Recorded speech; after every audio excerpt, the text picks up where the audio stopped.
Sekarang kita coba melihat tafsir Baghawi. Al-Baghawi mengatakan wa rahmatun lil mu'minin.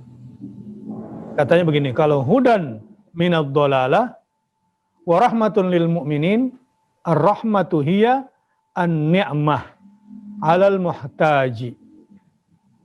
Fa innahu law ahda malikun ila malikin syai'an la yuqalu qad rahimahu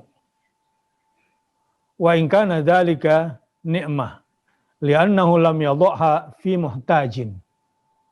Gitu kira-kira pemahamannya. Ada yang menarik dari Al-Baghawi. Apa yang dimaksud dengan Quran ini adalah rahmat bagi orang beriman. An-ni'mah 'alal muhtaj. Dia akan mendapatkan nikmat karena memang dia sedang membutuhkan nikmat yang itu. Jadi setiap orang yang beriman baca Quran dan menjadikan Quran sebagai mau'izah, sebagai syifa lima fis sudur, sebagai pelajaran, sebagai obat bagi yang di dalam dada, dan beriman lagi menjadikan dia sebagai petunjuk, lalu dia akan mendapatkan rahmah. Jadi rupanya rahmah ini adalah goals nih, hasil, result di sini. Rahmat ini bukan proses, kalau hudan adalah proses, tapi rahmat itu adalah hasil. Hasilnya apa? An-ni'mah 'alal muhtaj. Semua orang yang lagi butuh, kalau Anda lagi BU, kan biasanya ada istilah BU ya, butuh uang gitu. Kalau dapat uang kan girang banget. Nah, di sini fungsi rahmat itu adalah nikmat bagi orang yang butuh, yang lagi butuh gitu. Itu pemberian Allah kepada orang beriman. Terus kata Baghawi untuk memperjelas, kalau raja memberikan hadiah kepada raja yang lain yang nggak butuh, itu bukan nikmat namanya. Kenapa? Karena raja yang dikasih ini sedang tidak membutuhkan. Sementara siapa saja yang membaca Quran setelah menjadikan Quran sebagai hidayah akan dapat rahmat selanjutnya. Apa itu rahmat? Nikmat yang kamu butuhkan. Wow, jadi baca Quran itu seperti selalu mendapatkan harta karun hampir setiap hari. Dan memang kenyataannya begitu. Orang-orang yang sudah mereguk ilmu dari Al-Quran, hidayah dari Al-Quran, pokoknya nggak pernah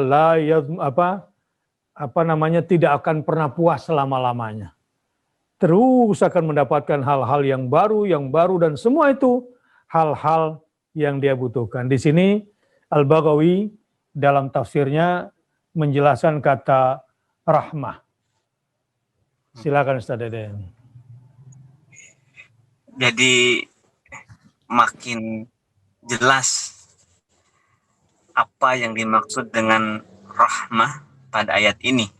Dan kenapa hanya orang-orang mukmin saja yang meraihnya. Ternyata, kata Al-Baghawi, rahmat itu nikmat yang diberikan kepada yang butuh. Kenapa rahmat itu lil mukminin? Karena hanya orang mukmin saja yang butuh. Adapun yang tidak mukmin, dia tidak butuh, maka tidak diberikan oleh Allah Subhanahu wa taala. Orang kafir, orang yang tidak beriman, kalau hidayah bisa saja diberikan oleh Allah Subhanahu wa taala, hanya mereka tidak butuh, tidak menerima hidayah itu.